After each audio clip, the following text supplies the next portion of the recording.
Roberta's House was established in 2007, and it originated from a community outreach service of March Funeral Homes to help heal this city, to heal our children, to heal our families, to help our young children to grow up and to become productive so that the trauma and the pain that they experience because of a death or loss does not destroy them. This is everyone's responsibility, and we hope that you'll join us in some way or in some fashion to be a part of this great cause and resource that we are establishing in the city of Baltimore. Baltimore will be the first to establish a bereavement center in an inner city urban community for the underserved families and children, and we can be a model for many others. Good afternoon, and welcome to part two of the National Day of Remembrance for Murder Victims Town Hall, From Pain to Purpose. Roberta's House is a long-standing partner and resource that provides grief support and education to individuals, including children and their families, who have experienced the death of someone close. We see firsthand the trauma and devastation of what homicides do to families. The trauma is widespread, and in fact, for every one person murdered, there are at least 10 or more people whose lives are shattered and torn apart. This means that just this year, with 242 murders, we have over 2,400 people who are traumatized and suffering severely. Our job is to help these families navigate through their grieving process in a healthy manner and find the strength to live productive lives in spite of their tragedy. We are recognizing today National Day of Remembrance of Murdered Victims. This is a time that many families and individuals are reminded of a loved one that has died tragically.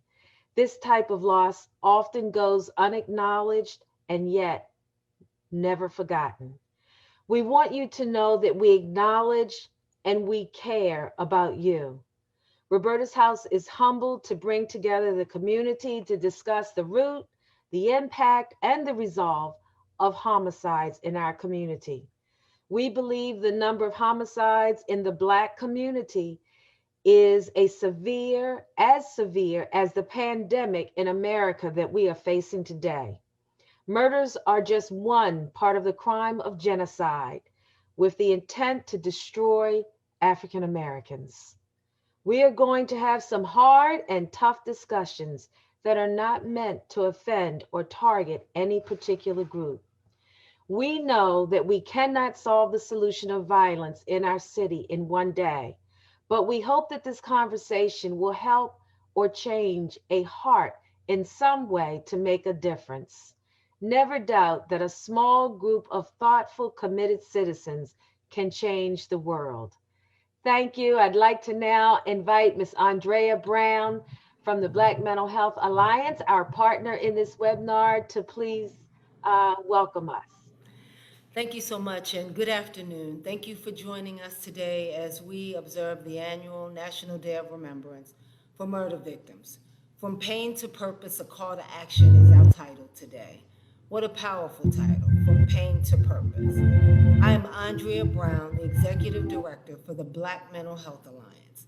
And on behalf of the Board of Directors and the staff, and in partnership with Roberta's House, I welcome you to part two of this town hall. Earlier was powerful. The Black Mental Health Alliance has been your trusted partner for culturally competent training, rich and honest dialogue and referrals for more than 30 years. And today is no different. This morning's session was a powerful reminder of the work that is set before us and the brilliance inside of us. Today gives us all the opportunity to remember those lost to homicide and honor their memories. We find ourselves in a unique moment in our beloved Baltimore and communities across the country. Staggering homicide numbers, heightened infiltration of racism in our communities, and the list goes on. This afternoon, we do some of what we've done in the past. We reflect, we smile, we cry, we pray, we talk, we pause, we reflect, and we heal. Today, we talk about the impact the losses have had on our lives, our communities, and our future. We talk about our miseducation, our trajectory as Black people, and our future. So, survivors today and community, today we walk with you, we love on you, we heal with you, and we help you find your voice and your purpose in the midst of your and our collective pain. We challenge you to move from the sidelines and get in the game today. This is our moment. And so, with saying all of that, I'd like to introduce this afternoon our moderator for this afternoon's panel, Mr. Richard Rowe. Thank you, Richard.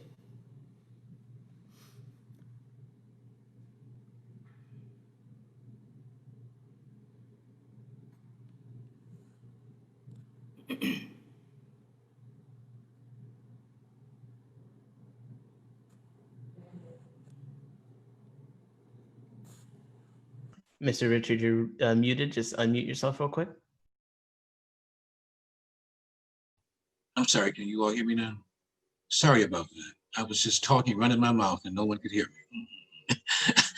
So anyway, let me start over again by simply welcoming everyone out there to our webinar. I want all the panelists to now take your video off, or turn your video on so that we can see you. And we will be leaving our two outstanding representatives from the both organizations will basically no longer be seen. We will bring one back later in the webinar. Annette has to leave, understand, for an interview. I want to thank both of them for their work and for their commitment to effort, this cause, and for all the work that Roberta's House has been doing over the years. And that we all owe them. We owe them our gratitude. We owe them our praise. We owe both organizations our praise and gratitude. And if we really want to demonstrate our praise and gratitude, let's ante up either our time, our money, our service, etc. Whatever we can give to both organizations need our support. And I urge everyone on this webinar, those of you who are out there listening and those who are actually on the webinar, to really think about supporting these organizations in every way possible.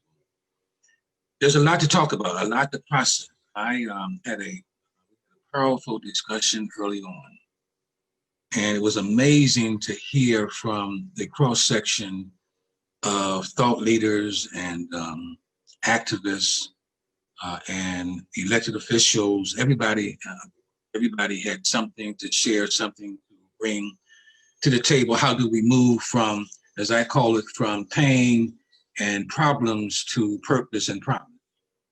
How do we do that? Have we had enough?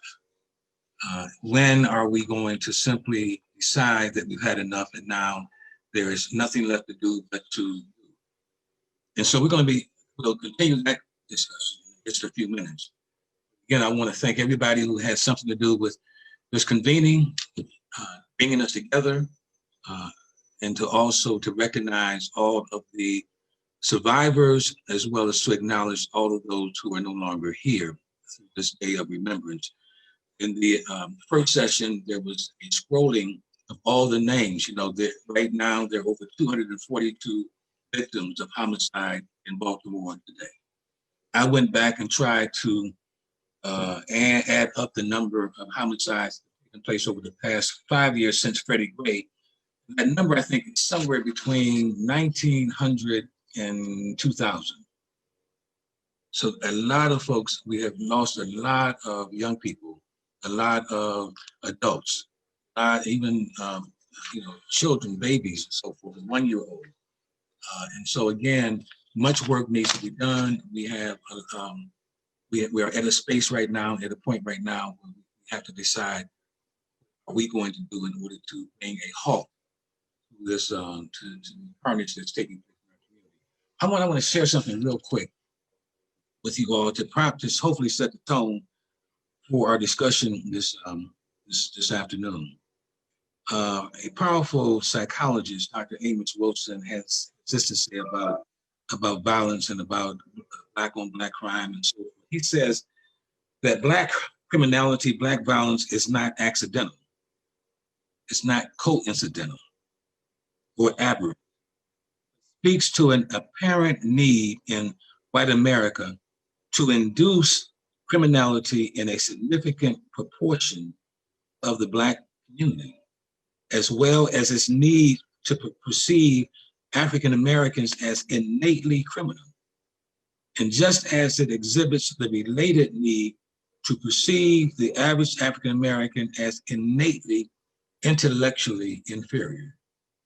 I want you all to give that some thought, that this is not an accident, what we are seeing, what we are witnessing, what we are observing, what we are going through. But nevertheless, we basically, our response sometimes will indicate that we are the reason, and that the reasons why we are losing so many and why these problems persist is that it's all based on our criminality or our criminal behavior and our inferiority complex. So I want us to think about that as we have this discussion, and I'm going to open the discussion in just a few seconds, but I want to share with the listeners right now that we are here for several reasons. And Ms. Annette Greer basically shared some of those reasons with us. We're here, of course, to remember those who basically are no longer here, who have died as a result of homicide. We're here to basically figure out next steps. And of course, we're here to basically join together to figure out how we can support each and every one of us who are going through something, who have experienced loss, who are trying to figure it out, trying to basically get their lives together. And as a community, as a collective, what should that collective respond?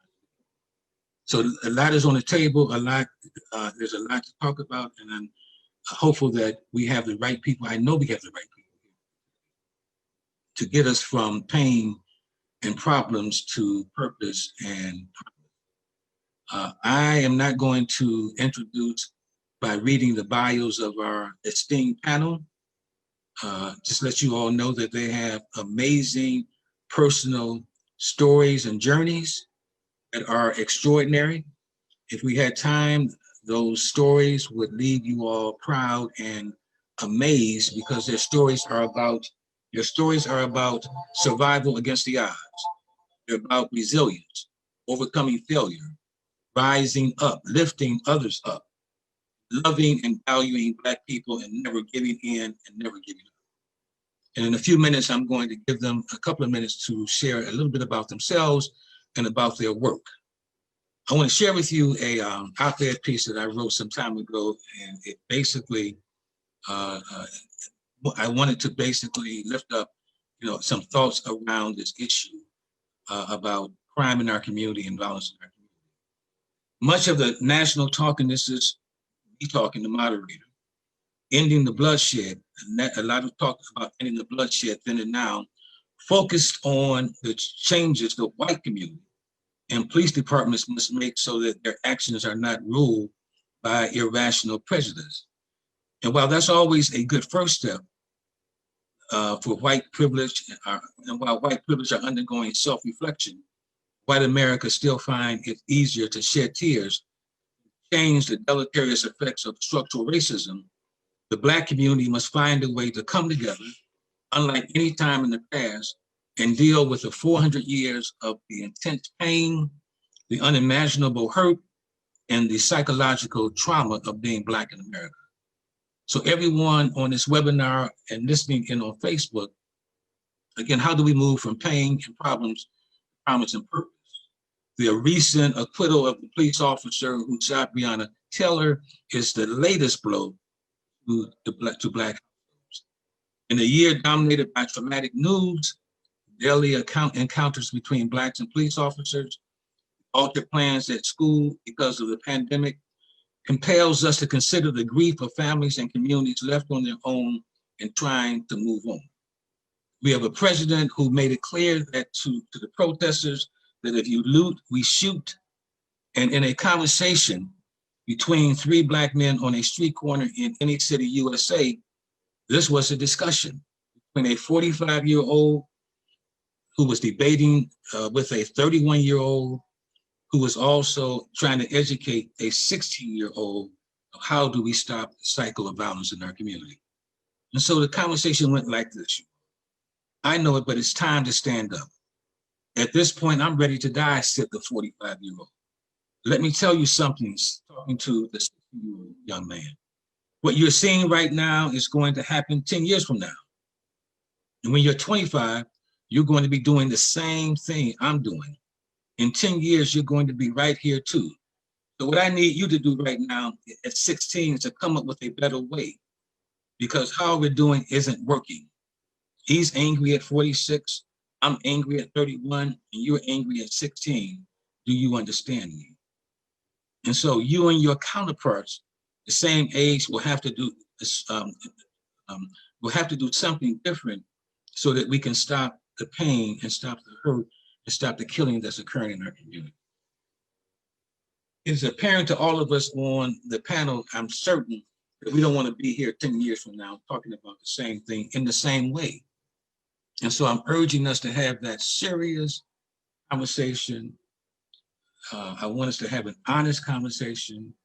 I want us not to leave anything behind, but place everything out there for our folks to basically reflect on, to think about, to activate those who basically might be on the sidelines trying to figure out what they can do, what should they do. I want us to basically bring our best to this discussion in terms of why we are here, what do we need to do in order to move from here, when are we going to move from here, and to share tips, strategies, approaches, make certain that we are not here 10 years from now talking about the same things that we have been talking about. I'm going to stop there, probably talk too much.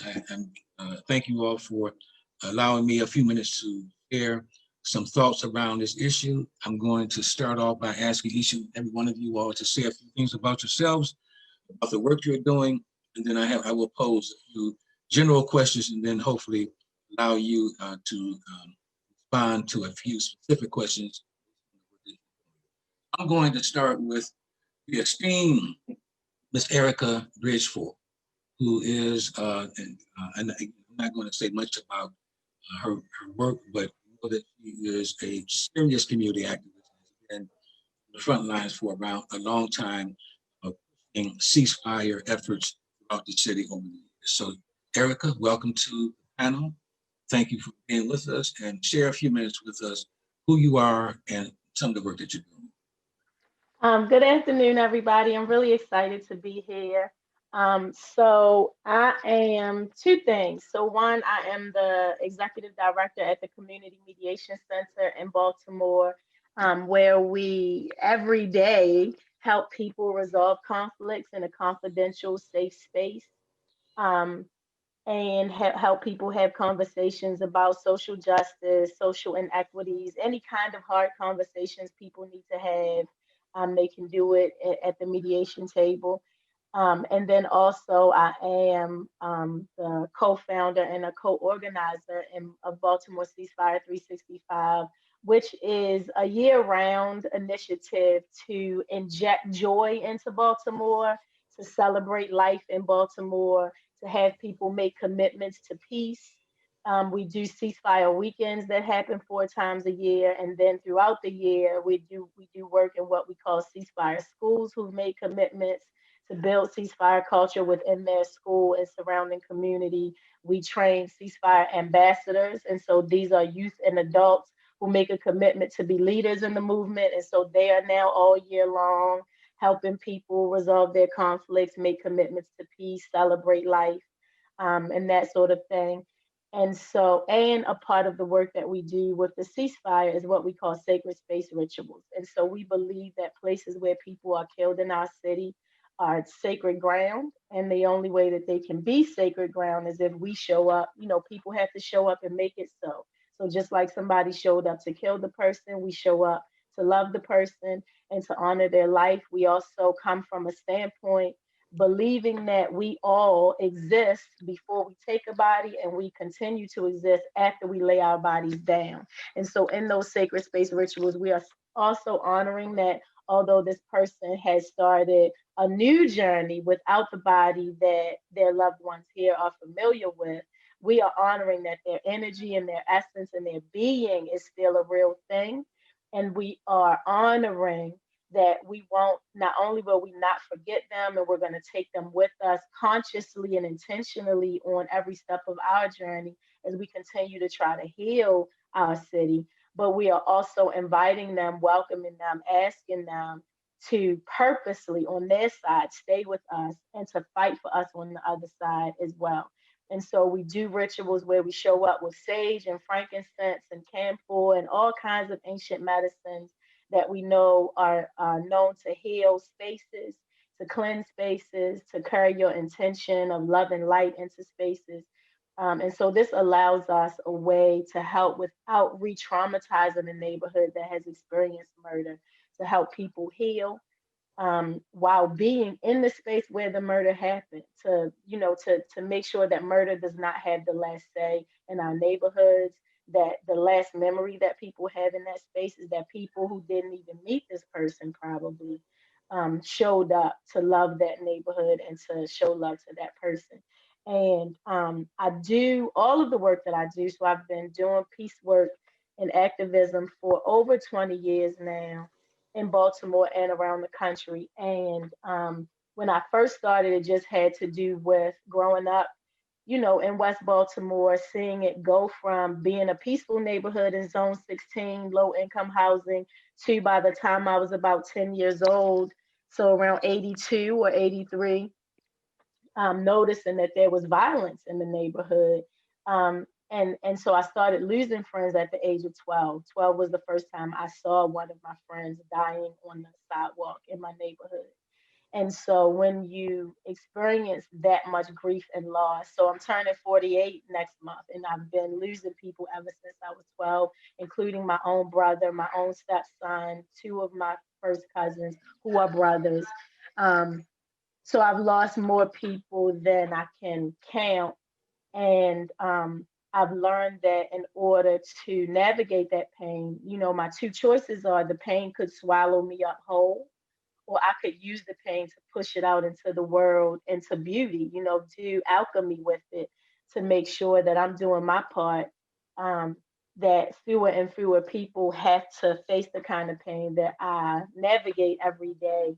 And so that's really the reason that I do all of this work, is because in my lifetime, I've seen our city get this violent. And so in my lifetime, I fully expect that we will be under 100 murders. I remember when we hit 100 murders, it like made the news and everybody was horrified, And so I believe that if we continue doing the work that we all do, we can see it get lower again in our lifetime. I know that the day already exists where we won't have to call ceasefires anymore, but we'll still be calling peace challenge weekends, calling everybody to celebrate life. So our goal is that we are right now creating the world that we want to see. We're not doing anything differently now than we will be doing even when violence goes down, because Baltimore deserves to celebrate life, on a regular basis. And so that's why I do this work. We appreciate you, and we're glad you decided to continue to be in the part of the solution and not the problem. We appreciate you and the work that you're doing. Mr. James Dixon, who was on our morning panel and has returned with bringing more insight, work that he's doing, but also contributing to solutions around this issue. Mr. Dixon, please introduce yourself again and share a little bit about yourself. Yes, thank you. I want to thank Miss Annette and Dr. Tillery and everyone over at Roberta's house for inviting me to attend. To everyone, I greet you all. I am first a child of God. I am a husband. Then I am a father of 5 boys living in Baltimore City. And then in my spare time, I've been called to pastor the greatest church on this side of heaven, the Pleasant Grove Baptist Church in Baltimore City. And then when I'm not doing that, I also work as the program coordinator for the for the Homicide Survivor Advocacy Program of the Baltimore Police Department. I was the first homicide survivor advocate in the history of the Baltimore Police Department. I'm proud to say that we have grown that program to now employ 7 people, including myself. And what we do is basically come in after an incident has occurred and try to link the surviving victims with available resources throughout the city and state that can help them through this difficult time. One of our best resource partners, our greatest resource partners, is Roberta's House, and I'm thankful for the work that everyone over there at Roberta's House does to make sure that our surviving victims are given the proper advocacy and support. The police department is not a human services agency, it's a law enforcement agency. However, we're able to still support families through this difficult process because of the work that people like myself are doing, people like Ms. Doreen Turan and Dr. Tillery, all the different advocates that they have over there at Roberta's House. And so I'm grateful to be here with each and every one of you, and I can't wait to discuss some things in further depth.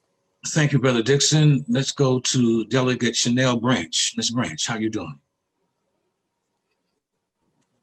Hello, everyone. I would like to say, first of all, thank you for allowing me to take part on this panel. I am, like I said, Delegate Branch for the 45th District.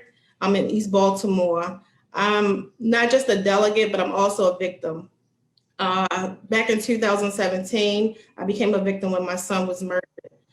So through my grieving process is when I chose to take my pain and I made it my purpose. And that's when I started going to Annapolis to testify and giving my story, helping Baltimore or Maryland, but Baltimore City in particular, bringing money back for the Safe Streets Initiative. So in doing the testimony and doing my grieving process, we were able to secure funding for the Safe Streets program that is now, I guess, more involved in Baltimore City. So now we are able to get 3.6 million per year for the Safe Streets program alone. So like I said, I've chose to take my pain and turn it into my purpose by now being in the House of Delegates, hoping to fight for tougher gun laws and doing things to reduce the crime, not just in Baltimore City, but in Maryland in general. So I would like to thank everybody for having me here today. And hopefully my story or my position will allow us to make a difference. So Outstanding. Thank you, Ms. Delegate Branch. And let's go to Ms. Graves. Ms. Graves, how are you doing? Welcome to the panel. Hi, good afternoon, everyone.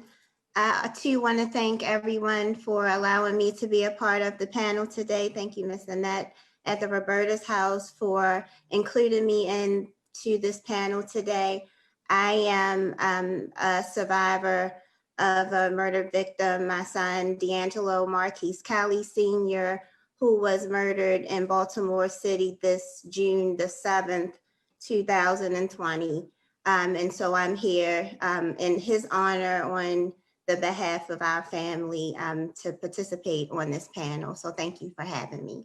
Well, we're glad you're here, and your voice is important and one that is necessary. So we're glad you agreed to participate. I'm going to go to our esteemed panel, Liz, who I know because of her work with Black Mental Health Alliance, but also her work throughout the community. Speaking about Dr. Carter. Dr. Carter, how are you doing? Welcome to the panel. Thank you so much for having me, Brother Richard. It's always my pleasure and honor to work with you as well as the Black Mental Health Alliance and Roberta's House and other community partners so that we can help change our community in a positive way. I'm Dr. Lakita Carter, and I'm a licensed psychologist in the state of Maryland. I'm also a licensed clinical professional counselor supervisor.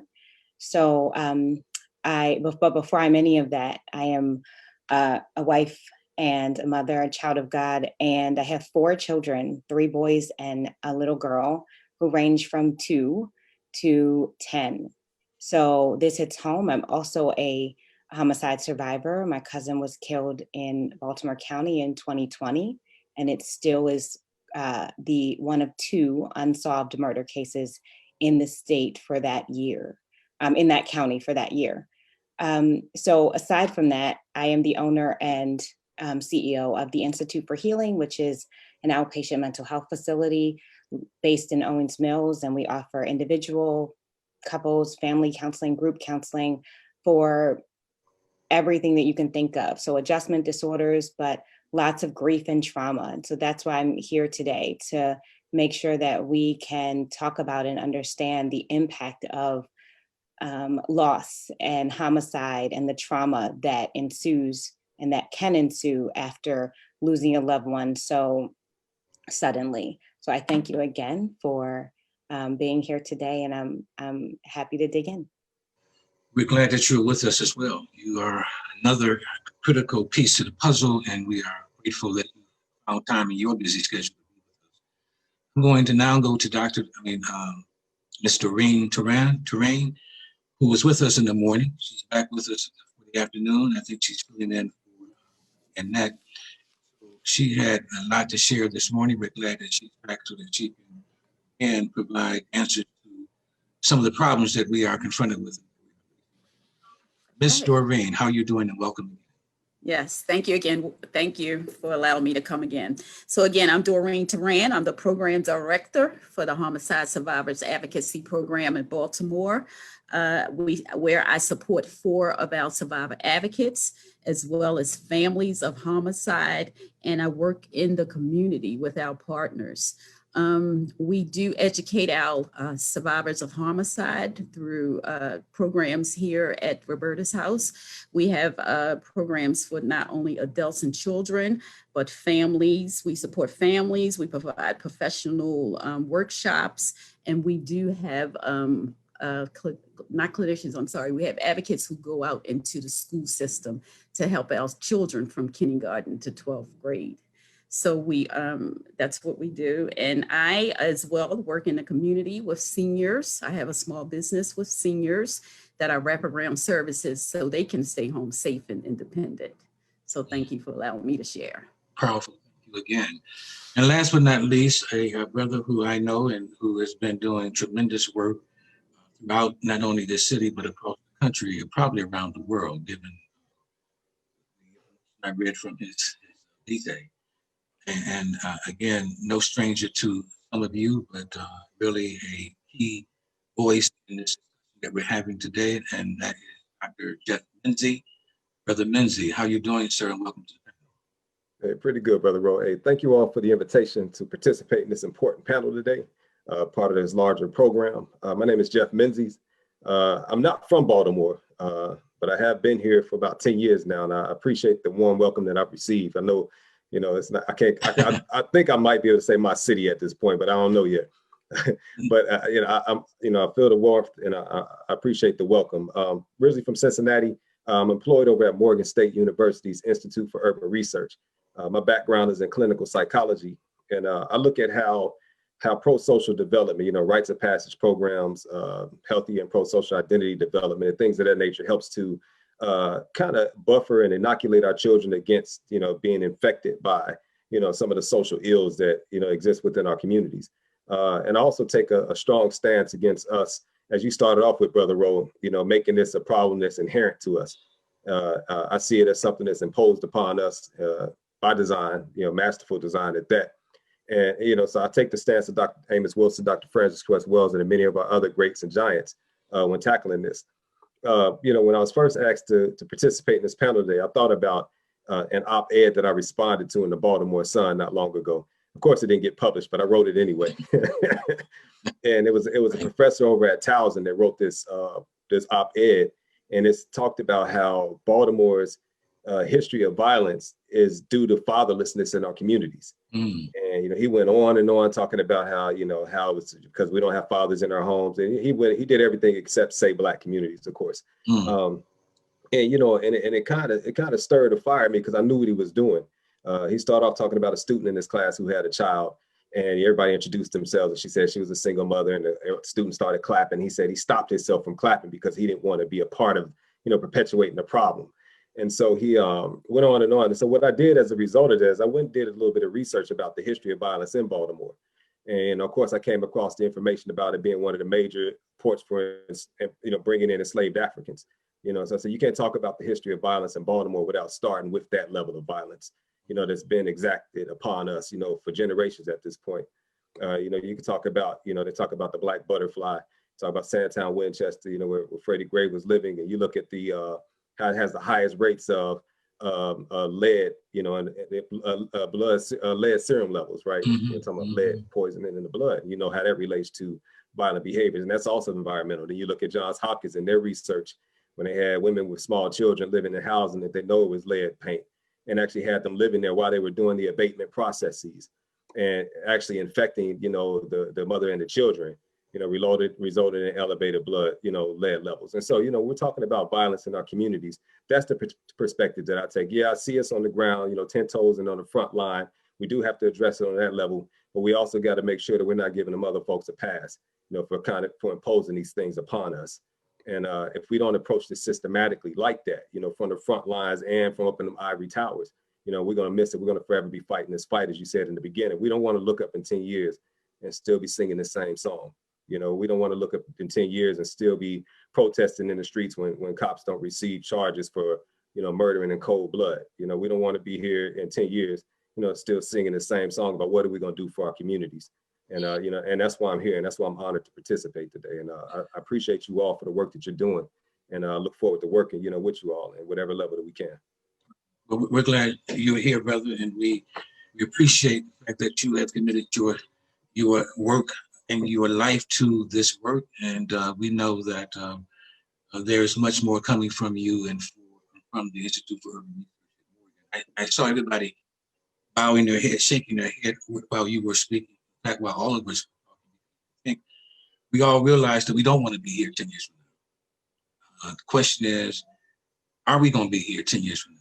Because we haven't done today what we need to do, and we haven't basically demanded what needs to be demanded from those left that we have basically given a pass to. You mentioned Brother Mincy. We have given a pass to systems that continue to basically overwhelm us and basically cause us to do harm to each other and to perpetuate, the violence that occurs in our community. And so, big question, and I asked this earlier, and I want you all to reflect on that. And Dr. Mincy, you started to take us on that journey there.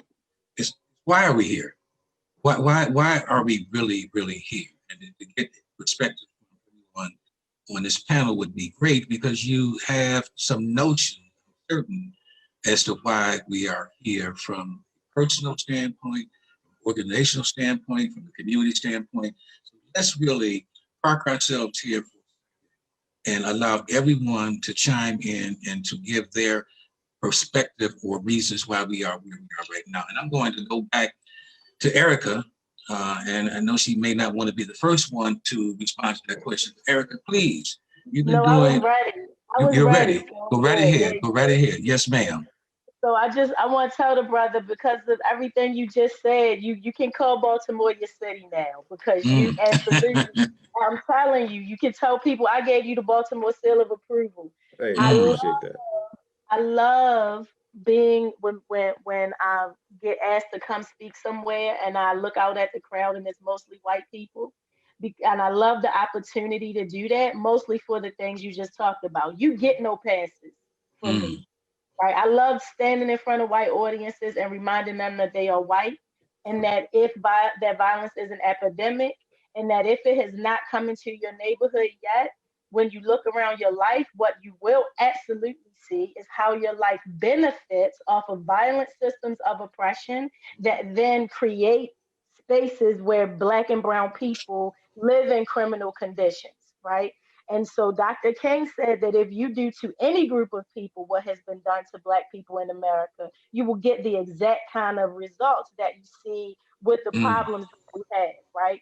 And so, and I love that you have done your research about Baltimore, because that's also something that when people say, what's wrong with Baltimore? It really irritates me, because you're not going to come at Baltimore as if we are some enigma, like we are separate from the rest of America. And, like America is one of the most violent places on the planet.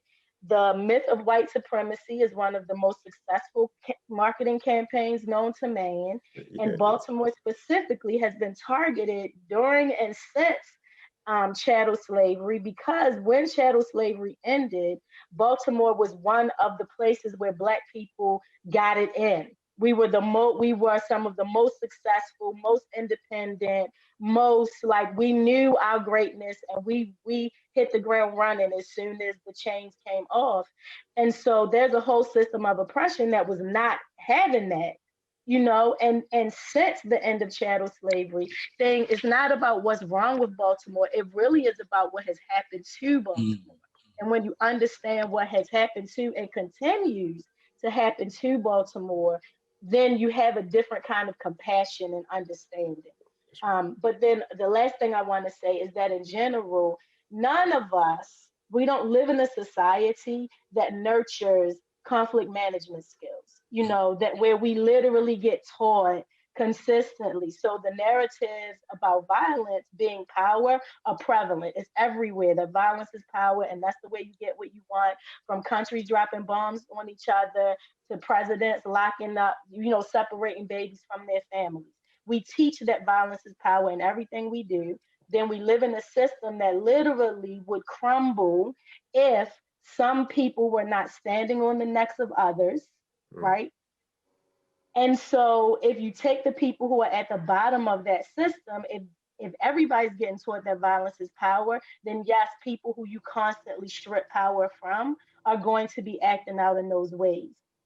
And so we all need to do a better job of nurturing consistently. How do we speak for our own needs when we're in conflict without attacking others? How do we handle conflict where we're actually working on understanding and not escalating to violence? Do we have safe spaces to resolve our conflicts and like all of that kind of stuff? If we address violence the way we've been addressing the COVID epidemic, if everybody put out their violence reduction strategy plan and announcement just like they've done about COVID, we would have seen a big change just in the last 3 months. Right. I am excited, you all have got me pumped, because I'm certain that we can definitely figure out how not to be here 10 years from now, just on you all's opening responses. I'm going to go around and try to get everybody to chime in on that question. And with you, Miss Gina Graves, a survivor of a homicide victim, I know your voice is critical and important as well. Why are we here, sister? Why are we here, Miss Gina? Why do you think we're here? Well, first of all, I mimic what everybody has said before me, everything that was shared before my chance to speak. However, and also in reference to why I am here and why we are here, for me, I can speak on the fact that, first of all and foremost, I'm a Christian. I'm a Christian who believes that morals and values, virtues are important. Your beliefs are very important. And yes, I put God and Jesus Christ first in my life. Not only that, I feel obligated to be here because of the murder of my son, as Delegate Branch has said earlier. Because D'Angelo was murdered, he was taken away from our family, a family that's close-knit, who loves one another dearly. I am obligated to do something about it as his parent, and whatever that I can do to be a part of the movement to make sure that we get to a place where we know that violence is not the answer to any problem. There is no room for violence in any situation. I know for a fact, I do not know what happened to my son detailed. I don't have the details of what happened to D'Angelo. I just know that he was shot in the head. That's all I have. I don't know why, I just know he was left in an alley in West Baltimore, right around the corner from where I grew up in Baltimore City. I'm talking about right around the corner from where I grew up. He was left in an alley to die and he did not deserve that. And no other person before him deserved to die in that nature. I'm pretty sure whatever the fact or the case may have been, the situation could have been resolved. He could have redeemed himself some kind of way. Whatever might have been missing could have been restored. I don't know. What I do know, though, is taking his life was not the answer, and it has caused such turmoil, a tragedy, a monumental tragedy in my family. We have never experienced pain in this manner. We've never had a family member to die because of a homicide. Cancer has come through, just old age, not homicide. And so I'm here because I'm obligated to be here. I feel like something that was said earlier by Miss Reed, one of the other survivors, that it's just my duty. It's my duty to be here. Well, quickly, not to interrupt you, but quickly, so is there something in Baltimore, something going on in Baltimore that you believe contributes to the problems that we're experiencing? Is there something that you want to, that you can pinpoint? You talk about losing, a family member, and a lot of folks have lost family members. Baltimore City, like we all said, is not an anomaly, but basically the problems is across the country. But is there something you think is going on in Baltimore City contributing to the problem? Well, ultimately, I feel like healing over the land needs to happen. But in Baltimore, I feel like it's a lot of hurting people because of whatever started. And I talk to my mother all the time, and I don't want to offend anyone, but I feel like when the 80s hit and crack cocaine came, it was like changed the game for everything. Like mothers stopped being mothers and parents stopped being parents, and grandmothers had to raise children, and like the whole dynamics change of families. And so each generation just got worse, it seems like to me. And so here we are having people who are damaged, by missing things. Like they missed out on things. Like for me, I got a lot of love in my household. I was taught morals and values and how to love.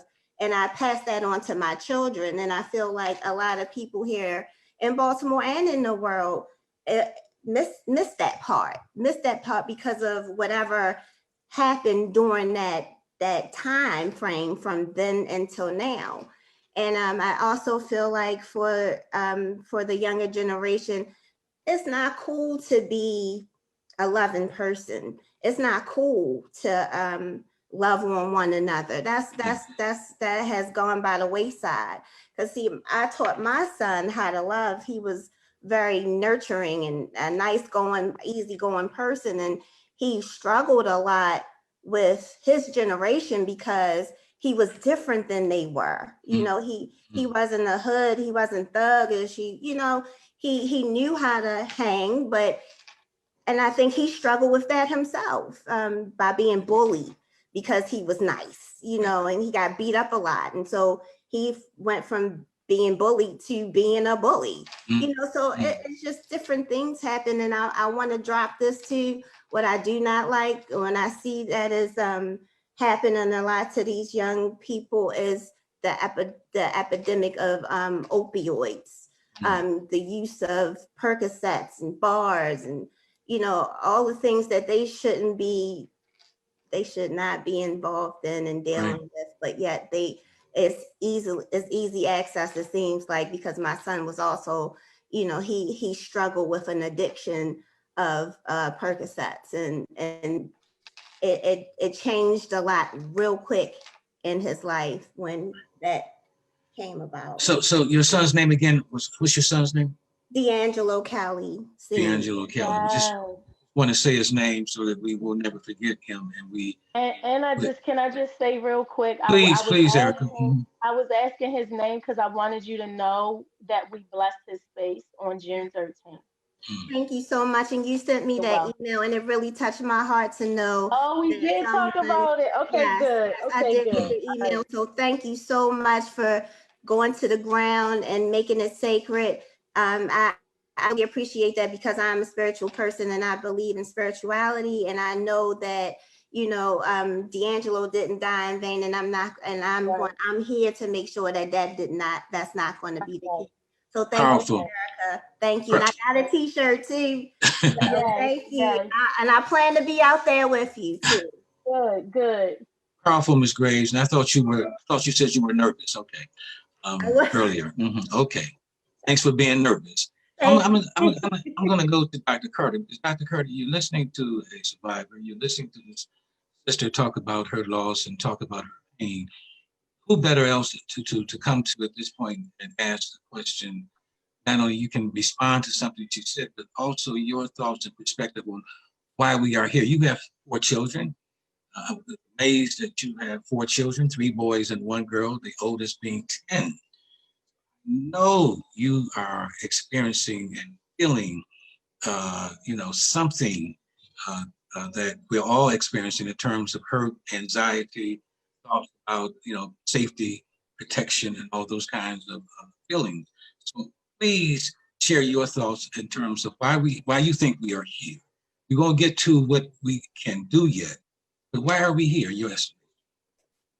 I think we are here because our entire society is lacking something that we all need, and some of us get more training in it than others. I know Dr. Jeff has been trained in it, but we need empathy. We need compassion.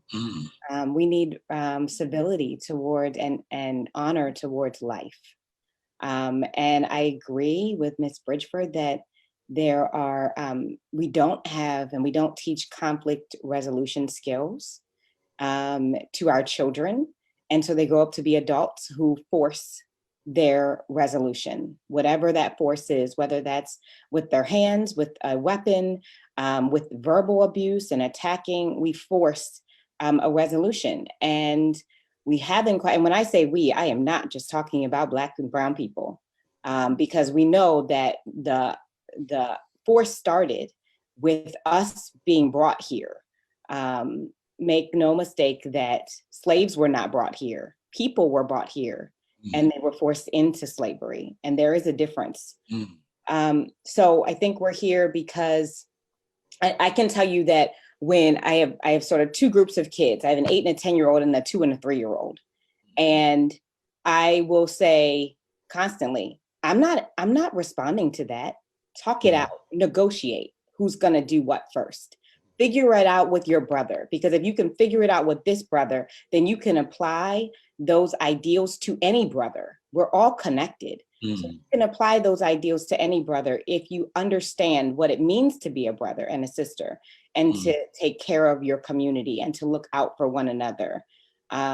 Yes, lots of anxiety around the threat that my children pose to anyone else because of their skin color.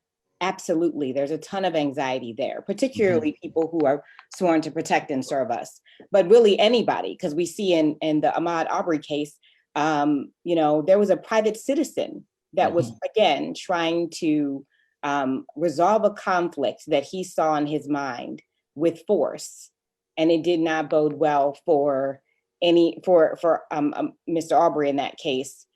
So that's why I think we're here. I think we need some empathy building. I think we need to talk about trauma and the impact that it has and how people who are traumatized can go on to be perpetrators of trauma. And that's not something that we need or want, but we have to stop that cycle. We have to figure out what we can do to make sure that people are heard, people are seen.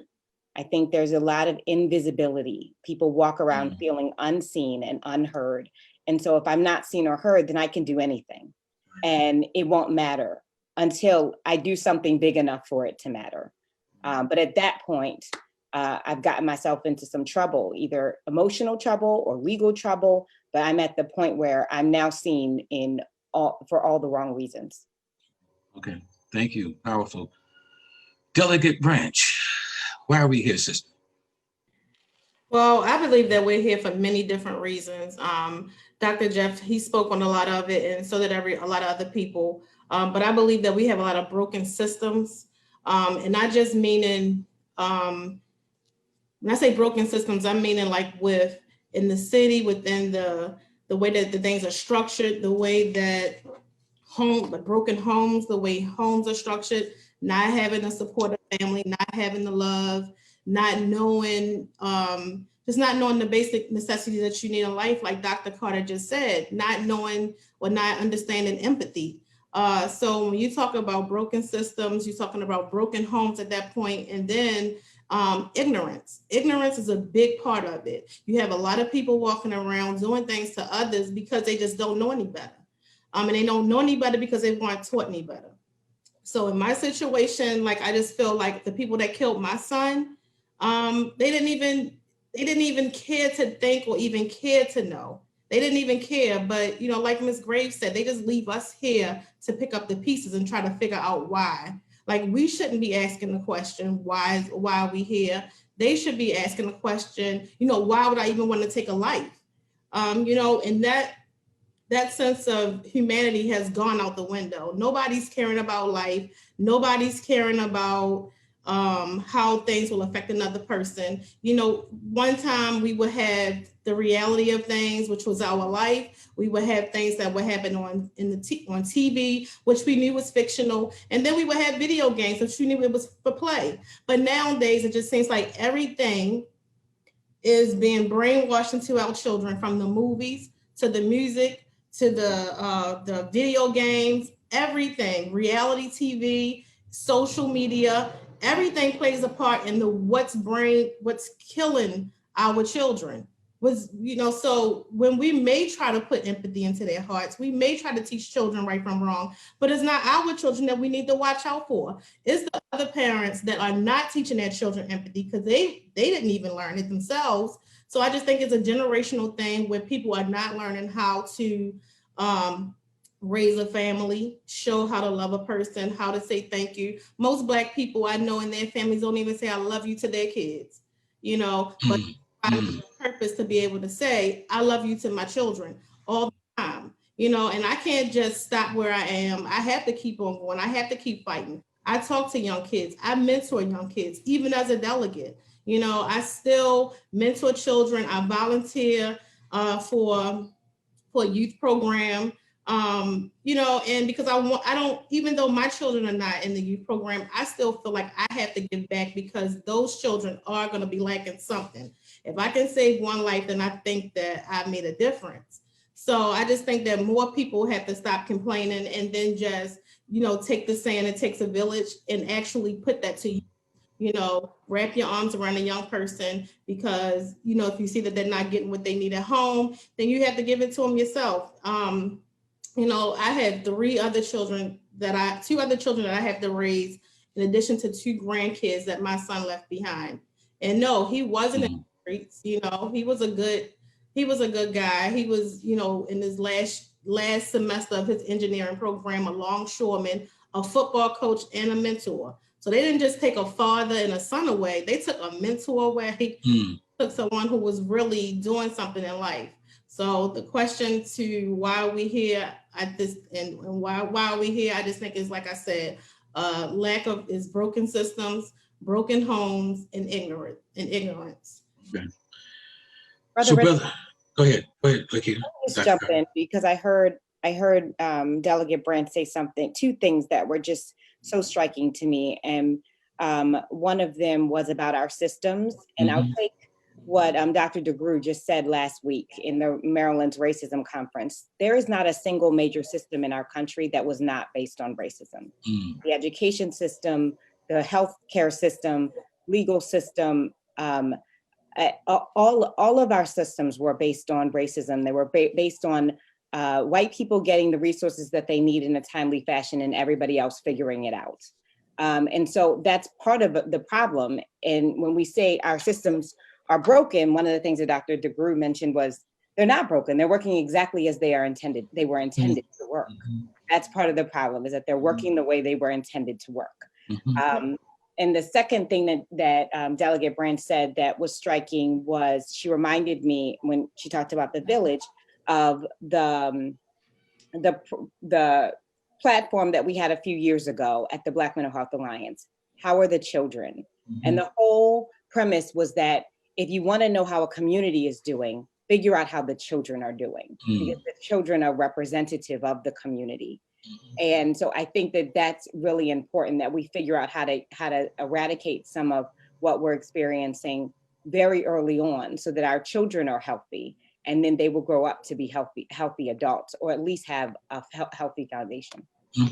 And Ms. Graves, she touched on something as well when she said like when cocaine took over, when the crack epidemic happened. Like, that is no coincidence that that's around the same time that our rec centers were starting to dwindle away. Our libraries were closed down. We have no structure to show our children better.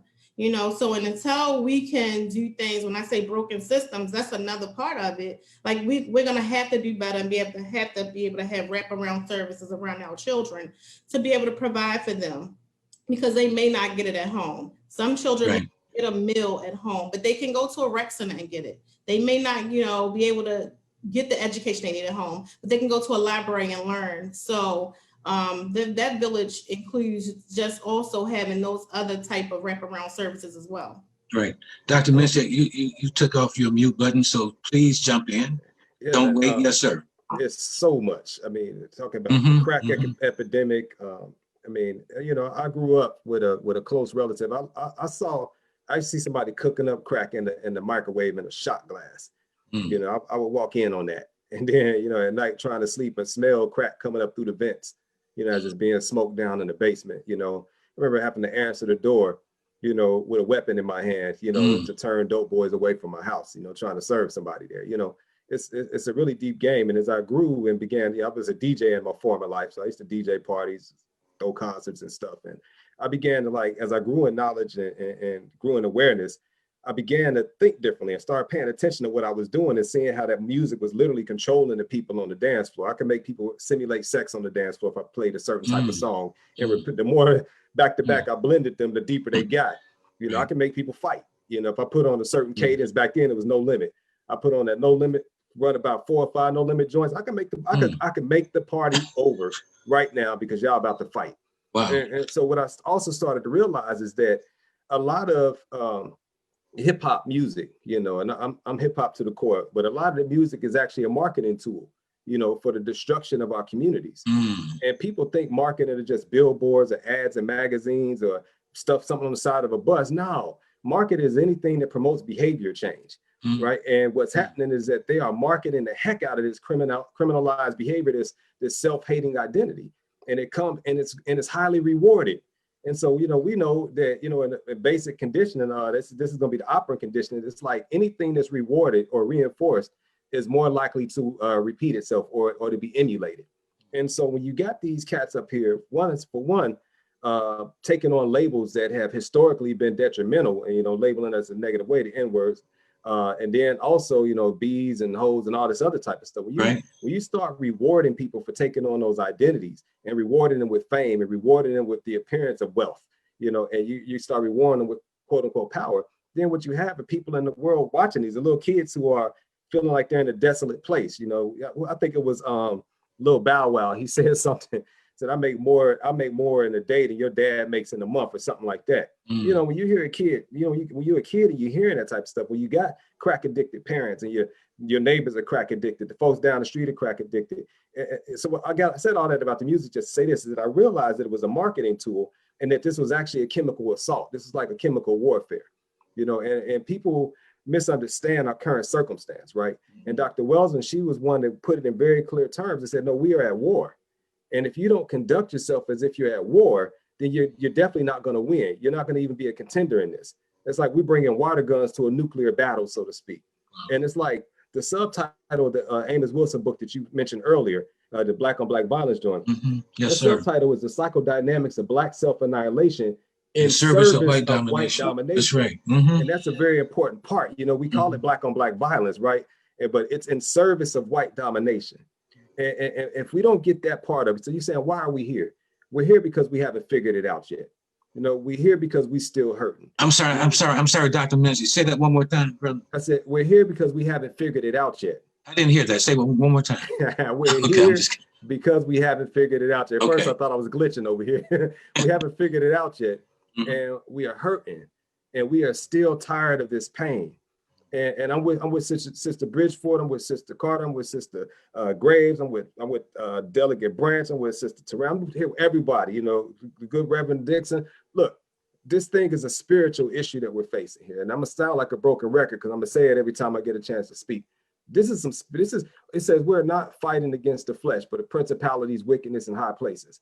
And I don't think that we understand what that really means. We're good at quoting Bible verses and stuff like that. We're good at talk about Jesus got out the boat and walked on water. He brought one of his disciples out. He started sinking. Jesus pulled 2 coins out of fish. He had his dude pull 2 coins out of fish mouth to pay taxes. We don't understand what this stuff really is. One of the number one things they did to us in the enslavement process was to strip us of our understanding of God, understanding of ourselves, and the understanding of nature. What Sister Bridgeford is doing out here, making these spaces sacred again and blessing them and pouring libation and things like that, this is real spiritual work. And what they understood is that if we had our spiritual power intact, and if we weren't afraid to pick certain herbs and make a tea out of it to heal ourselves and to maintain health, pick our herbs, make a tea out of it, or sprinkle it around the doorway. I mean, because Passover, they putting blood on the doorway, to make the angel of death miss that house. Which part of the game is that? Where we at, Christians?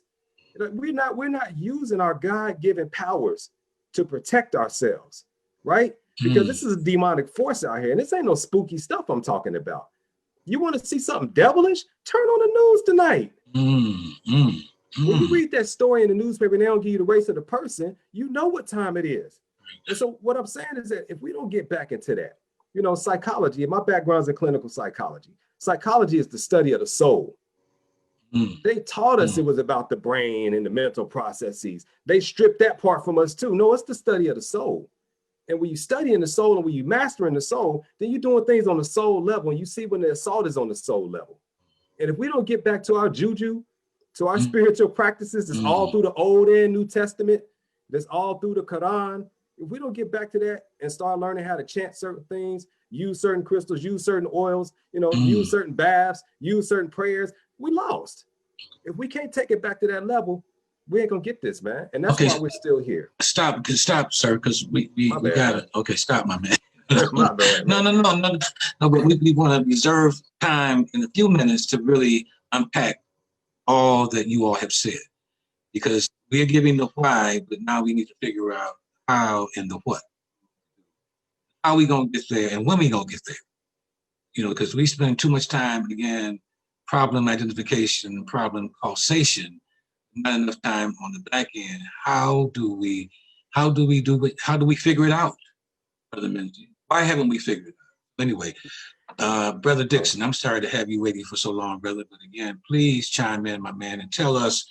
You said earlier, and you shared why we are here. You may have reflected on your previous answer. You might have more to share. Please share with the listeners and our panel members why you think we're still here. Well, I want to thank everybody for the comments, and I believe that everyone is right, and I agree and piggyback on what everyone has said thus far. I just want to add this. I believe that in addition to everything that everyone has said, I believe there's been a loss of community within the Black community, and then there's also been a loss of self within the Black community, and those two things trace their roots back to slavery. So one of my professors when I was at Morgan or at Cobb, and I can't remember whether it was from my undergrad or my graduate degree, said that African Americans in this country, regardless of where you are, suffer from PTSD, not post-traumatic stress disorder, but post-traumatic slavery disorder. And that there's so many of us who live as a result, and the actions that we take and the way that we react and how we treat each other are all of a result of slavery and things that have been passed down to us through slavery in this country. And so beatings and all of the different things that would trying to forcefully make someone do what they didn't want to do, things that were passed down from one generation to another generation because we had lost a sense of self and then community. There was a time in the Black community where if I didn't have something, I could go to my neighbor and say, hey, neighbor, look, I'm a little short this week. Can I get some toilet paper? Can I get some sugar? Can I get some eggs? Can I get this? Whatever the case may be. And as soon as I get paid, as soon as Friday comes, I got you back. Now we don't even talk to our neighbors. We don't know their names. We don't want to have anything to do with them. If it's not something that has something to do with our own home, we want to be left alone.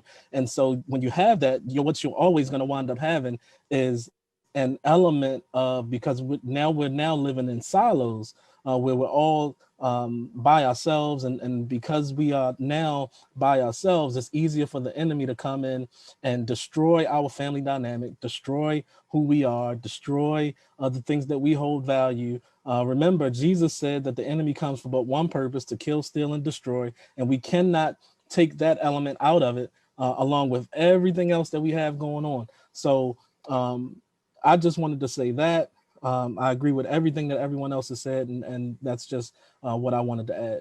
Right. So we have churches on every corner and liquor stores in close proximity to we have Bibles in every home. And that's one book that if you don't have any other book in your home, in our homes, we have the Bible. What's happening, y'all? I mean, don't answer that question yet, it's rhetorical. But think about what I said. We got a society that would rather spend 30 to 40,000 to incarcerate a young Black man or woman than to spend that amount of money on his or her education. We are at war, and we don't know we're at war. I mean, I think Dr. Menzie is on point, but and our efforts don't seem to be predicated on that premise. And so as long as we think it's something else, that's why I was hoping that we can zero in on the why. And I love you all for helping us zero in on the why. Then maybe we can start the process of figuring it out. So I have one other person who I need to go to. And Ms. Doreen, you, of course, were here earlier, had a lot to say. I want you to say it again and to offer your perspective on why we are here, sister. Of course, again, I do agree and piggyback on everything that was being already said, that had already been said. I talked about earlier spirituality and values. That is definitely missing in our communities. We do have to have a higher power. We cannot do it ourselves. We know that we cannot even control our own anger unless we take time out to do something about it. Is that meditation? Is that journaling? What is that for you? What does that look like? We have to somehow find out how we're going to get a grip on our own anger. How are we going to get a grip on our mentalities, our depression, but no other way but spirituality and our values, which we have lost. Okay. Getting back to our juju, we got to figure that out, right, Dr. Mitch? Come on, y'all, we got to figure this out, because I'm exhausted. I'm tired. I'm exhausted. I'm tired of being here every 10 years, every 15 years, Erica, and we are moving like we are on the hamster wheel. We're moving fast. When we stop, we seem to be in the same. And there are reasons we've all alluded that we've all talked about. With Dr. Joy DeGruy talked about every system is predicated on white supremacy and racism. We're up against so much and so many things that, and we're not unified.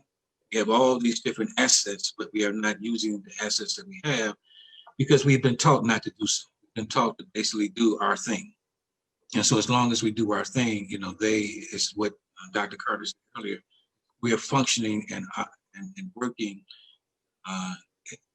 in a way that suggests that the system has won or succeeded in making us do what it was designed for us to do. That's where we are. Let's transition. Let's go to another question. And we have about 30 minutes left. So I want to try to spend the rest of our time. Okay, you all, we got the why down pat. Now what? How do we get there? How do we get from pain and problems, promise and what? Purpose. Brother Roy, if I could jump in. Yes, sir. So as far as the what, we spoke about emotional control, developing empathy, We talked about conflict resolution skills. We talked about the need to heal on a psychological level, emotional level, physical level. And all of these things are characteristics of an authentic rites of passage program. And what you find is that many of us are not brought from childhood into adulthood in any type of formal way. But in any true rites of passage program, that's what you have. You have the teaching of these skills, and not in an intellectual way either. You have it being done in a way that's experiential and is very practical. And you actually get tested on your capability of actually, displaying the things that you claim that you have learned now. At one point in time, the babysitter was one of the most sacred people in the village, because they were the caregivers of the future. Now we talk about, I'm looking for a babysitter so I could go kick it this weekend. But we go on them apps and find a babysitter. But at one point in time, that was a sacred role and position, because they were the caretakers of tomorrow.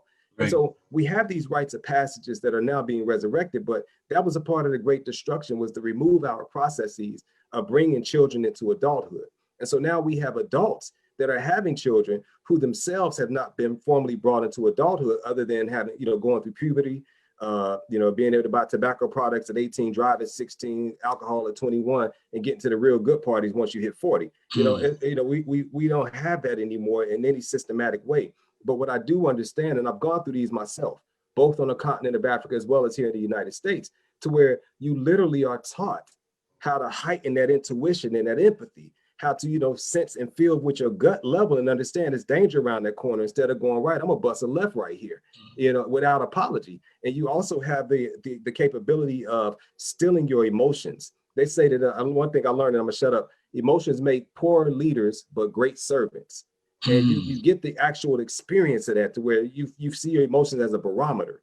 It reads the room for you. It reads the situation for you. It doesn't lead you, it informs you. And then you make a decision based on that read. And if we don't have those systems in place that are designed to take us from childhood to adulthood in a healthy manner, in order that we can have healthy families, healthy communities, healthy village, healthy, race, then we're not gonna be able to do this thing, because we're gonna have fragmented, injured people attempting to save fragmented and injured people. And we're all gonna be in a situation where, if we're not bonded together based on our strengths in spite of our weaknesses, then we're not gonna be able to leverage each other how we are in any type of systematic way to be successful in this. Excellent. Ms. Gina Graves, let's come back to you, because you said Baltimore has a lot of hurting people. So we're trying to get to purpose, we're trying to get the promise. Help us get there, sister. Help us figure out how to get there. I mean, yes, I know you don't have all the answers, and I know this might be a one of those questions you can wrote. Don't put all that on me. But you've been through something that many of us haven't been through. So just share your thoughts on how do we get to purpose? How do we do this? What should we do? Yeah, unfortunately, I don't have the answers. I wish I really did. But you know what else I really wish that I could do? I really wish that I could give each and everybody in the world, or Baltimore City, our state, a hug, because I feel like everybody needs some love. I don't know what happened to love, and I don't know why it's not promoted as much as it should be. But I just feel like a lot of people are hurting. That I will go back to that again and again. I feel like this society is hurting, and it needs to be healed.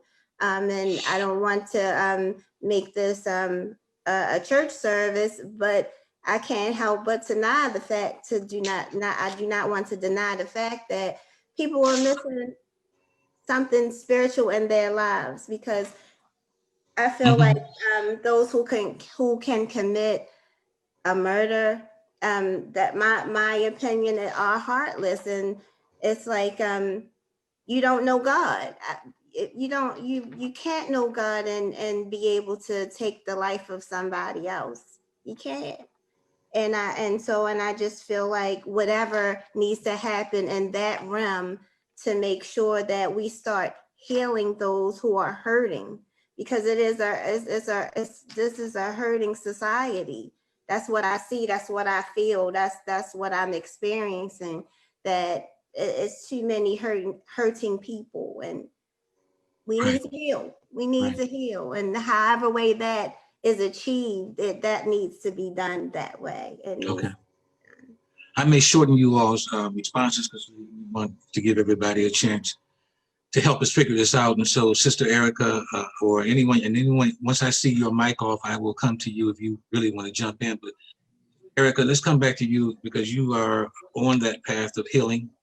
Yeah, this is my favorite. It's one of my favorite parts of the conversation because there's so much, because of my own personal, so much pain I carry about losing people. And I was born with one hand, so I came into the world looking broken. I came into the world looking like this thing to be pitied. And so I had to learn that all of life is a spiritual journey. While my body looks broken, my spirit is eternal and whole and completely intact. And so I have found that when I just show up as me, the me that God created, the me that's constantly asking myself, who do I decide to be? What is my next highest vision of myself? The more I'm doing that in my life, I defy oppression. All of the things that were meant to hold me back, they don't get a chance. It's not just that weapons formed against me don't prosper. Weapons formed against me are completely impotent. So I don't even notice that they were coming at me, And so for me, our resilience, just like I love this. My head popped off when the brother said post-traumatic slavery disorder. And that is absolutely true because there are things we literally carry in our DNA from the trauma of slavery. And also we carry a resilience in our DNA that is undeniable. In real life, we should not exist on the face of the planet anymore. All of the things that have been done to us intentionally, and yet we still keep rising. And so our resilience is a very real thing. Yes, we get tired, we get exhausted, we even break sometime. But for me, I even look at all of my brokenheartedness. My mom taught me a few years ago that when you feel broken, that you can use even that to work together for your good. That even your brokenness, right, in the shattered places where you're broken, those are just spaces for light to shine out stronger into the world, but also for light to be absorbed into you when you need it through those spaces that are where those cracks are. And so it is all of the things that we've been talking about. It is understanding that that our resilience is real, that we deserve life. It's also about speaking life to one another. We got to stop speaking death over our city. We got to stop calling it things like Be More Murderland. We got to stop, we got to stop saying, oh, somebody else got killed, throw the whole city away. What are you saying about yourself? If the whole city is trash, you are the city, and so what are we saying about us? We have to speak and act like murder does not have dominion over our city. As long as we are here, it can't. And so we're going to keep going toe to toe with it.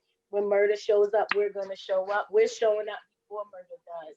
And the last thing I want to say is this visual that I carry with me when people say that it's hopeless, like, oh, whatever you're doing, it's not enough. It's just spitting in an ocean. It's not good enough. It is easy to count how many lives are lost. Nobody knows the number of how many lives are saved because all of us who are on this panel and everybody else in the city keeps doing good work in Baltimore. We don't know the number of how many lives are saved because of all of the good that is done in this city. But we do know that if all of us said, forget it, we wash our hands of it, we're done, and we all stop doing the good work, this city will go to hell in a handbasket in less than 2 weeks. We know that that is true. Right? And that's why we continue to do the work. And so for me, the visual, when people are like, oh, what you're doing is not enough, every good little thing you do is more than enough.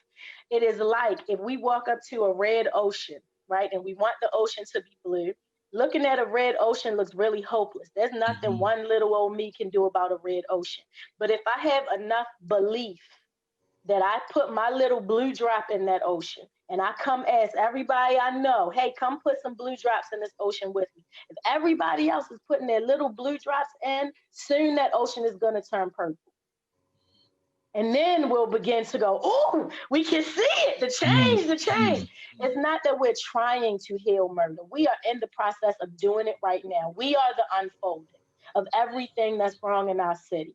And years from now, when people do not live in the type of murderous city that exists right now, they won't know all of our names. They might know my name, but they still gonna spell it wrong. And so Right. you know, they will look back and they will say, how did they make it through to a healed Baltimore that we now live in? And although they won't know all of our names to thank, they will know that they're standing on our shoulders, just like we know we're standing on the shoulders of the first people who ever ran from slavery and got killed. Right. But because they ran, it inspired others to be free. And so that's what we are doing. We are claiming our freedom. Nobody has to give us freedom. It is our birthright. I'm owning my freedom and walking in my purpose so that when I face my ancestors, I can say I died empty. Erica, you're speaking truth as always. Mr. James, take us from pain, problems to purpose and promise. And you are within a agency that we are all trying now to defund or toss to the wayside who are there. Share with us anything that you believe can help move the needle. We're not here to miss. Thank you for that question. I think that it's important for us to realize that homicide is the manifestation of a problem, right? The homicide is not the problem; it's the problem in itself. But the issue is caused long before the person even gets to the point where they want to take someone else's life, where they're willing to pick up a gun or a knife, or where they're not dealing with the conflict or the issues. And so, to me, when you start talking about the promise has to go back to the younger generation.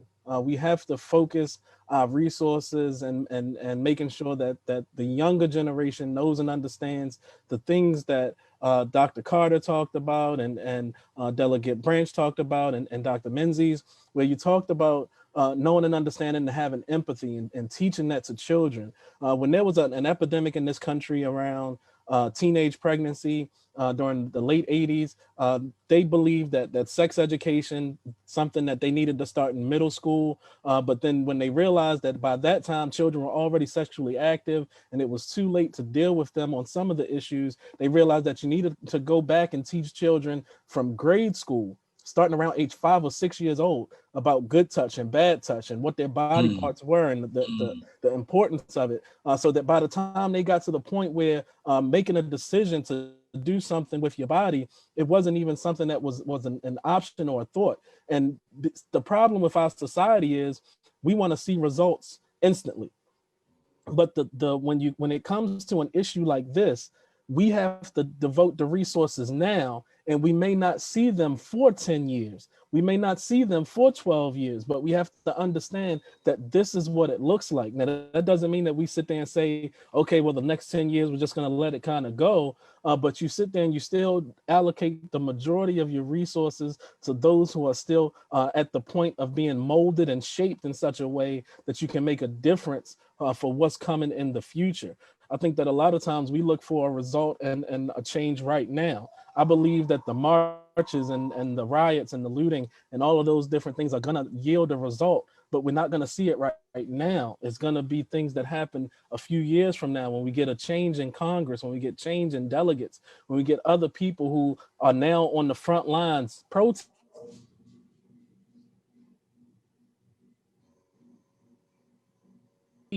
That's when we're going to see the changes, but it's not going to happen right now. We're seeing I apologize for that, but we're going to see the manifestation of the things that are going on right now in the future. We live in a residual world, so the things that are happening right now are the result of things and actions that happened in the past. So as long as we continue to do our part, and making sure that we're devoting resources to make sure that the future looks different, I believe that we'll get there. Delegate Branch, your turn to tell us how to get from pain and problems to promise and purpose. Yes, ma'am. What can we do? What should we do? So I want to just piggyback off of what Dr. Dixon just talked about and what some others have also talked about. So like Dr. Carter said earlier, we do need to look at those broken systems that we spoke about and try fixing the systems. Also, like Mr. Dixon was saying, we need to also look at the different things that we have around us, such as the police department, investing in technology. Let's look at the camera systems. But we have to, although we have to go back and see what's wrong at the root, what was the root cause of a person trying to kill somebody, we also have to learn to deal with what's happening right now. So, and what's happening right now, we do have to figure out ways to embrace our community and also our police departments and figure out what other tools and technology can we use to help, with these issues. When my son Tyrone was killed back in 2017, he was killed in front of a camera, a Baltimore City camera, and it was on Labor Day. So when we looked at the camera looked like it was in December during a snow blizzard. So I say that because we could not use that technology in his case.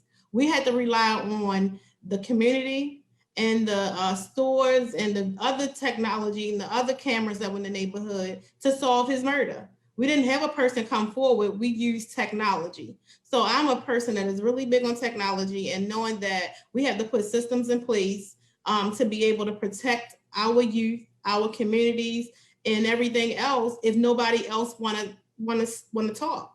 Because of this whole stop snitching mentality that Baltimore have, we got to put things in place to be able to protect the community, because if you do in fact snitch, then now you're a target. So I understand both sides. I understand that, when my son was killed, nobody wanted to come forward. I understood why. I was hurt that they didn't, but I was also understanding them why they didn't do it. But thankfully, some people in the neighborhood have cameras. So I was able to track the whole murder from the time it started when they came into the neighborhood. I saw the murder on tape, and then I saw how they left. So what I'm saying is we have to learn to put money where it belongs.